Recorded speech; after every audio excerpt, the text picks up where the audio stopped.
बिस्मिल्लाहिर्रहमानिर्रहीम। हादसों से भरी ज़िंदगी में फिर एक खौफनाक सच्चे वाक़ये के साथ हाजिर हूँ। वीडियो एंड तक देखें ताकि आप भी ज़िंदगी को समझ सकें। ये वीडियो मेरी बाकी वीडियो से सबसे मुख्तलिफ है और आपके लिए बहुत दिलचस्प होने वाली है। मैं सुबह की वॉक करने घर के करीबी पार्क जा रहा था।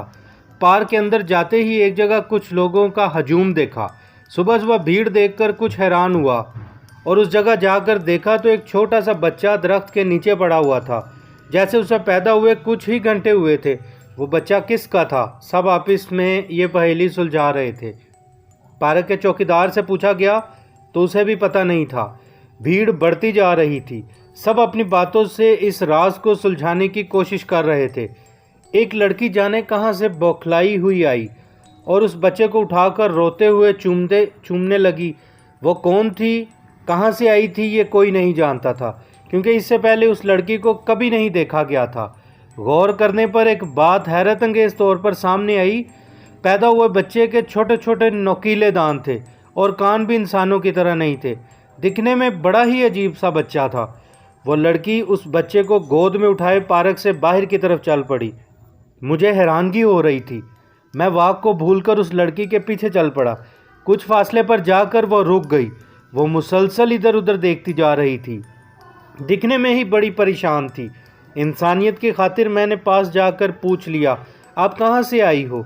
शायद उस वक्त मेरा ये सवाल पूछना गलत था या कोई और वजह रही होगी। वो लड़की फूट फूट कर रो पड़ी। मेरा इस वक्त कोई घर नहीं है, मुझे सब ने छोड़ दिया है। मेरा दिल बेचैन हो गया। ना चाहते हुए भी मैंने उस लड़की को साथ घर चलने का कह दिया। मेरी खुद की भी एक फैमिली थी। घर ले जाकर अपनी वाइफ को सारी बात बताई। उस लड़की को घर बिठाकर खाना खिलाया गया। जब मेरी वाइफ ने उस बच्चे को गोद में उठाया, अगर मैं ना पकड़ता वो शायद बच्चे नीचे फेंक देती। वो बच्चा देखकर डर सी गई थी। जब कुछ देर गुजरी, वो लड़की कुछ नॉर्मल हुई तो मैंने थोड़ा पूछने की दोबारा कोशिश की।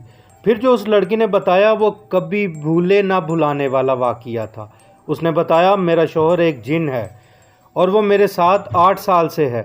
मैं सोमनाथ के मंदिर देखने गई थी। वहाँ ये मुझ पर आशिक हो गया।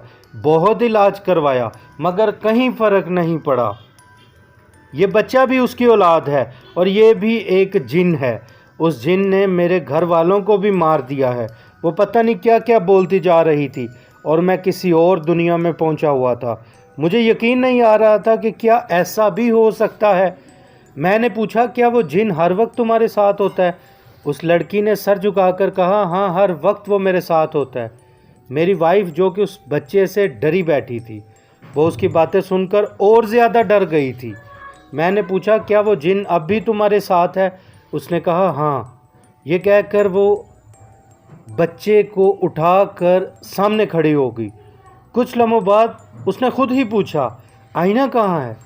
मैंने हाथ का इशारा दूसरे कमरे की तरफ किया। उसने मुझे कहा, मेरे साथ आइए।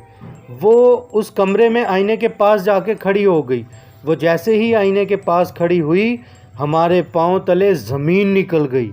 उस आईने में एक बहुत भयानक जिन खड़ा हमें देख रहा था। हमारे सांस बंद हो रहे थे। तभी वो जिन बोला, मुझसे डरने की ज़रूरत नहीं, तुम्हें कुछ नहीं कहूँगा। तुमने मेरे बच्चे और मेरी बीवी को शरण दी है, बोलो क्या चाहिए? मगर हमारे थूक हलक में अटके हुए थे। उस आत्मा ने एकदम आईने से बाहर आकर उस लड़की का हाथ पकड़ा और मुझे कहा कि मुझे इनका ही इंतज़ार था। आज हम अपनी दुनिया में वापस जा रहे हैं।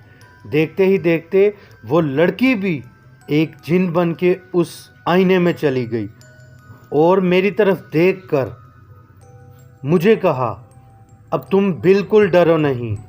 बस ये देखना था इंसान कैसे हैं, इसलिए इंसान का रूप धारा, मगर तुम अच्छे लोग हो। बस इतना कहा और वो सब हमारे घर के आईने के अंदर चले गए। हमारे लिए ये सब एक ख्वाब जैसा था। हम बस यही सोची जा रहे थे, वो तीनों जिन थे, वो कैसे हमारे पास आए, क्यों आए थे, मगर हमारे पास इस बात का जवाब कभी नहीं था। आप कमेंट करके ज़रूर बताइएगा। हादसे ज़िंदगी के साथ जुड़े हुए हैं। हम आज भी ये वाक़या सोचते हैं तो घबरा जाते हैं। اپنا بہت سارا خیال رکھیے، لائک سبسکرائب کرنا مت بھولیے۔ ملتے ہیں ایسے ہی سچے واقعے کے ساتھ اگلی ویڈیو میں، تب تک کے لیے اللہ حافظ۔